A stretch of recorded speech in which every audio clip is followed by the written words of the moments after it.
Syndrome du canal tarsien, de quoi s'agit-il? Dans 25% des cas de syndrome du canal tarsien, la cause est inconnue. Le tableau clinique est douloureux, mais réagit généralement bien au traitement.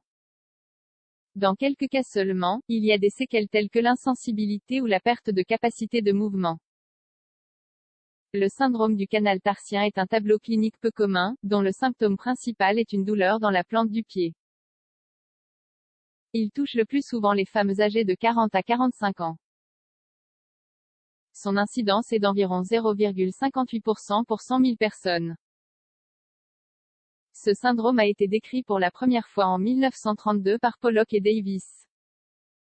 Cependant, ce n'est qu'en 1960 que les mécanismes qui déterminent l'apparition du syndrome du canal tarsien ont été décrits, grâce aux études de Koppel et Thomson. En 1962, Charles Keck a donné une description détaillée de ce problème. Et il a souligné qu'il avait souvent été mal diagnostiqué en raison de sa similitude avec la fascite plantaire.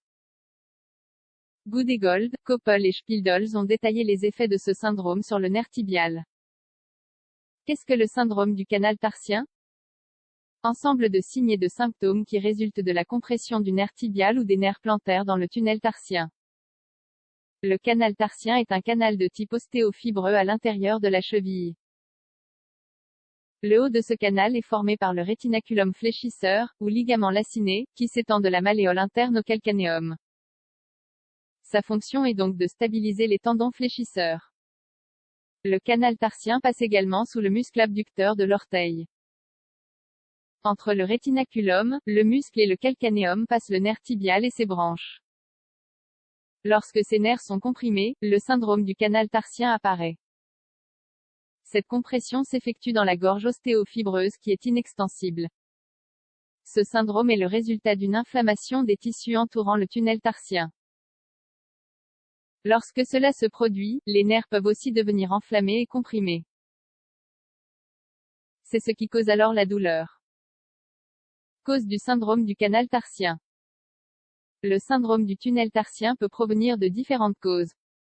Parmi celles-ci on distingue traumatisme.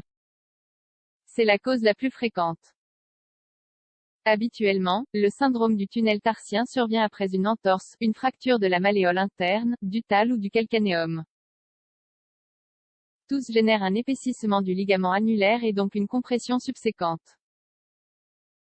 Surutilisation ou hypersollicitation. Il s'agit de mouvements répétitifs au niveau de la cheville, soit pour les activités quotidiennes, soit pour la pratique sportive. Défaut dans le pied.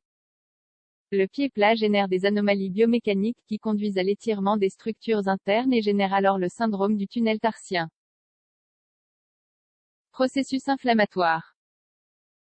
En particulier, la tensosynovite des fléchisseurs ou du tibial postérieur. Maladie du tendon ou des veines.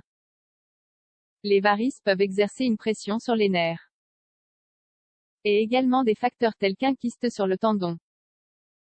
Maladies systémiques. Elles correspondent à environ 10% des cas.